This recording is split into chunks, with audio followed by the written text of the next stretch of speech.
South Africa. A land of sunshine and struggle, of breathtaking beauty and deep-seated pain. It's a land where the very words used to describe its people tell a story of power and dispossession. Take the word Afrikaner, a word claimed by some, contested by others. It's a word heavy with history, dripping with the legacy of colonialism. Afrikaners, we're told, are white South Africans, descended mainly from Dutch, German and French settlers. They arrived on African shores centuries ago, bringing with them their languages, their customs, their sense of entitlement. Over time, they forged a new identity, a hybrid of European roots and African soil. They called themselves Afrikaners. Africans, laying claim to a land that had already been claimed. But the true Africans, the indigenous people of this land, have a different story to tell. They speak of ancient lineages stretching back millennia, of deep connections to the land, of cultures that flourished long before the arrival of European ships. To them, the word Afrikaner rings hollow, a stolen name that masks a history of conquest and dispossession. It's a tale as old as time itself.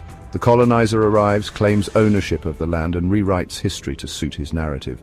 He becomes the native, the rightful heir, while the true children of the soil are relegated to the margins, their voices silenced, their stories erased.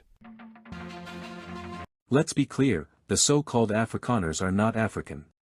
They are the descendants of settlers who came to this continent seeking fortune, fleeing persecution, or driven by the insatiable hunger and power that has fueled empires for centuries.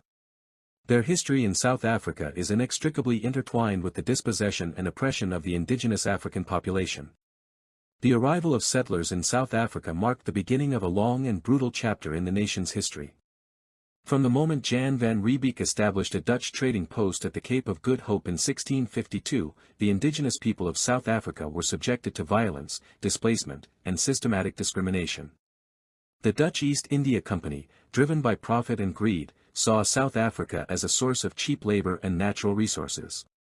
They dispossessed indigenous communities of their land, forcing them to servitude and creating a system of racial hierarchy that would shape South African society for centuries to come. As more Europeans arrived, the pressure on indigenous communities intensified. Wars were fought, treaties were broken, and land was stolen. The indigenous people of South Africa were pushed further and further inland, their traditional ways of life disrupted, their cultures threatened with extinction. May the grace of our African ancestors be with us on our sacred journey to restore everything that was stolen from Africa, to Africans, now and forever. So let it be.